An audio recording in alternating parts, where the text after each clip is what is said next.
He's chair of the House Freedom Caucus, a member of the Judiciary Committee. Congressman, good morning. Good morning, Ed. Good to be with you. I want to talk about what's happening in the House, but in the Senate yesterday, when Republican Tim Scott came out, unveiled the Republican version of things, the number 2 Democrat in the Senate, Dick Durbin, actually called it a token approach. He later apologized, said that when he learned that Tim Scott was offended by that, he wanted to apologize. How does that set the table for people coming together or not? Well, it's part and parcel to what's happening here, where it's party line. It's really divisive, and that kind of offhand comment can really be detrimental to bringing us together. But you know, Tim Scott is a good guy, and he will get over that, I'm sure, and would be willing to work. That's my impression of Tim, getting to know him just a little bit. He's just a stand-up guy, so I think we can overcome slights like that. But what went on in the House Judiciary Committee yesterday was pretty obvious that the Democrats in the House, anyways, do not want to work with Republicans on putting something good and valuable together. Okay, so let's push it forward from, as you call it, the slights to the substance of what happened. What is the key to what happened in the House Judiciary Committee in terms of them pushing back Republican amendments? How did you want to make the bill better, and how hopeful are you to add 2 or 3 important measures that might make this bill better?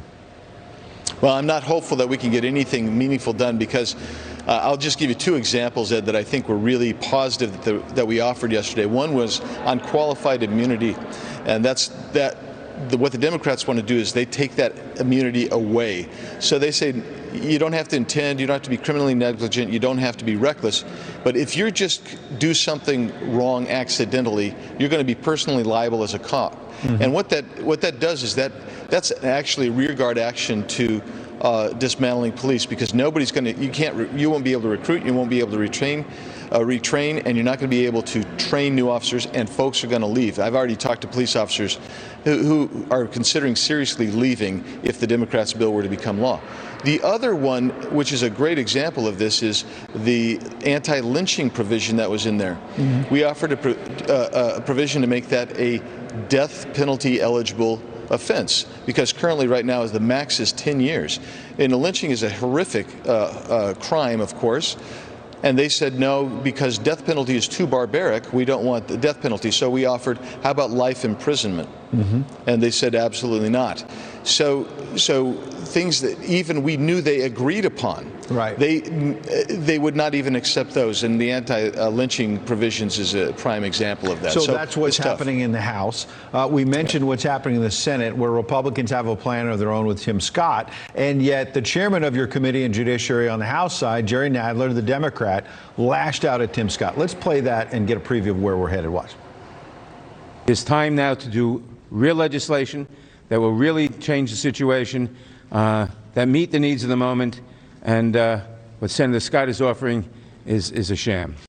How can they just dismiss what Tim Scott has spent many days on with colleagues? He had a former police officer with him at the podium yesterday saying these are reasonable reforms. How do they call it a sham? Well, because it's not what their real motive is. Their motivation here is to basically emasculate state and local policing and centralize it in the federal government. That's really what this is all about, on a certain level. So when they look at Senator Scott's is much more rational, it's reasonable, and it studies some things, implements other things. They don't want that.